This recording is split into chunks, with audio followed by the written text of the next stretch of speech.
All right, let's go to our Xfinity big connections on and off the field. And you hit on it when we talked about our game, but it is the rematch of the Big Ten championship game from a year ago, Purdue and Michigan. Last season, it was Michigan who got better of Purdue, 43-22, finished the season undefeated, Big Ten title. And then, of course, the crushing loss to TCU in the college football playoff. But they are back with a vengeance, and we've seen that really start to finish so far this year, and they've gotten better and better as the weeks have gone on. Their margin of victory has somehow increased with each week to the most recent game they played against Michigan State. They won 49-0. And J.J. McCarthy is now the Heisman front runner. So Michigan is basically, in many ways, an improved version of the exact same team that they had last year.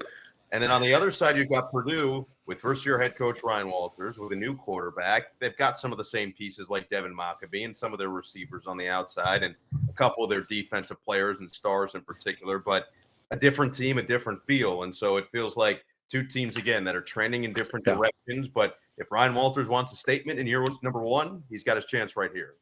Absolutely. And when you talk about Michigan, I mean, part of the reason why they're a stronger version of themselves than they were last year is J.J. McCarthy is a better player, a better quarterback than he was a year ago. He threw 3 touchdowns in the championship game last year, but he is just playing at such a high level from not just an execution standpoint, but a decision-making standpoint. He has such a better grasp and understanding of their offense and what they're trying to do and how they're trying to attack. He's playing like a complete quarterback this year and not just a great athlete playing the quarterback position.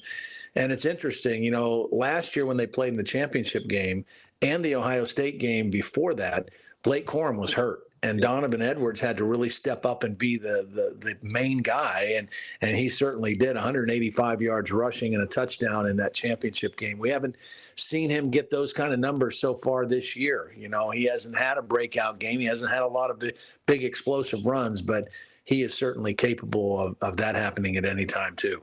Interesting storyline there with Donovan, or as Coach Harbaugh calls him, the Don. The Don, yes. Some of us might call him. We have a Don too. I mean, Big Don. Michigan has a Don, and we have a Don. Yeah, we've got one. Yeah, I think everybody's going to have one, and ours is a wonderful soul that we get to hang out with every weekend. Big Don, if by any chance you're listening on your 7.5-hour drive to Ann Arbor this week, we appreciate you, and we'll see you in a couple of days.